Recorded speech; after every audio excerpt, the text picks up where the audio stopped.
you lost another one.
Bonjour ma sœur. Bonjour, donc du coup aujourd'hui nous sommes le 27 octobre 2022. On organise une journée sur la question raciale en Tunisie en tant que chercheur associé au CAREP. Et je travaille justement sur un sujet qui n'est pas beaucoup traité par les chercheurs, particulièrement sur les femmes dans le monde arabe. Et l'intitulé de ce projet, c'est Histoire et vécu des femmes noires dans la région MENA. Donc c'est un sujet un peu large et du coup en fait on va essayer de faire appel à toutes les femmes noires, et l'idée de mon projet c'est donner la plume à des femmes noires pour parler d'elles-mêmes, ou ce que j'appelle l'écriture de soi. Donc je pense qu'aujourd'hui, en fait, il était temps justement que les Noirs, et particulièrement les femmes noires dans le monde arabe qui ont été toujours marginalisées, discriminées, bourrées en fait du cliché jeté sur leur dos.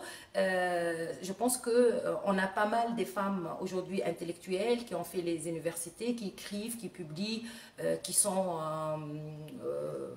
dans plusieurs domaines, d'écrire en fait sur elles-mêmes ou sur leur maman ou sur leur entourage ou sur leur société. Difficile pour moi de parler justement dans des panels scientifiques, et on s'est donné, on a donné comme titre à mon intervention aujourd'hui « S'engager contre le racisme, la recherche à l'action collective » ou peut-être de l'action collective à la recherche. Parce que j'avais commencé justement par cette action collective qui m'a menée à faire de recherche sur cette question. Et donc du coup l'objet de mon intervention est de proposer une lecture endogène de mouvements pour les droits des Noirs. Et je précise que les Noirs prend un E féminin, étant donné que la deuxième partie de mon intervention aujourd'hui sera consacrée à la présentation d'un mouvement féministe noir en Tunisie depuis 2020, comme Inès Mrad l'a bien mentionné dans son intervention de cet après-midi. Et bien évidemment de la lente évolution de la condition des femmes noires dans la société tunisienne. Normalement, on vous connaît comme quelqu'un qui lutte contre le racisme anti-noir en Tunisie. Et là, quand vous parlez, c'est comme si vous luttez contre le racisme contre les femmes noires en Tunisie.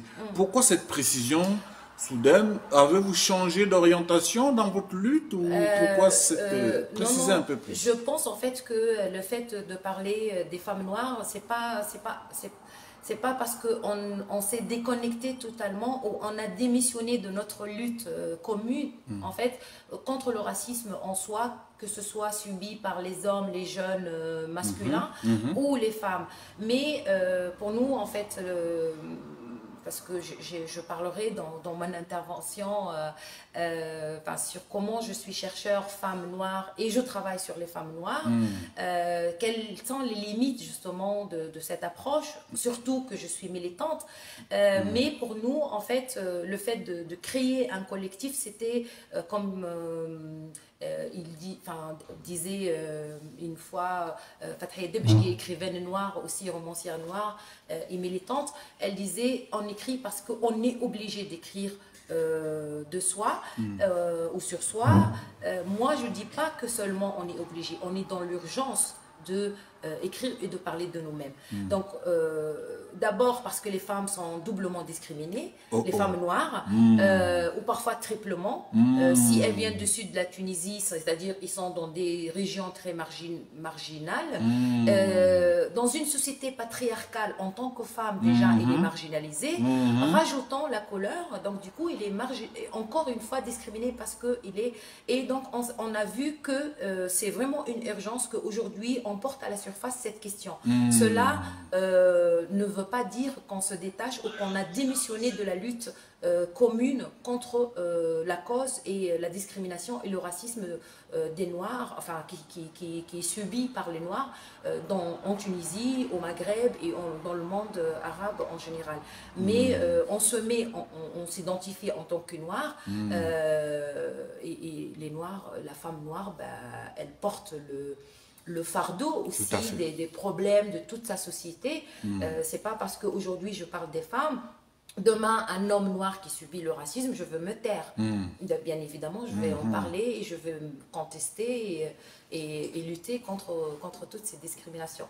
Mais je reviens pour dire que c'est une obligation et c'est une urgence de parler des femmes noires qui sont triplement et doublement et triplement discriminées dans le monde arabe. Tout à fait.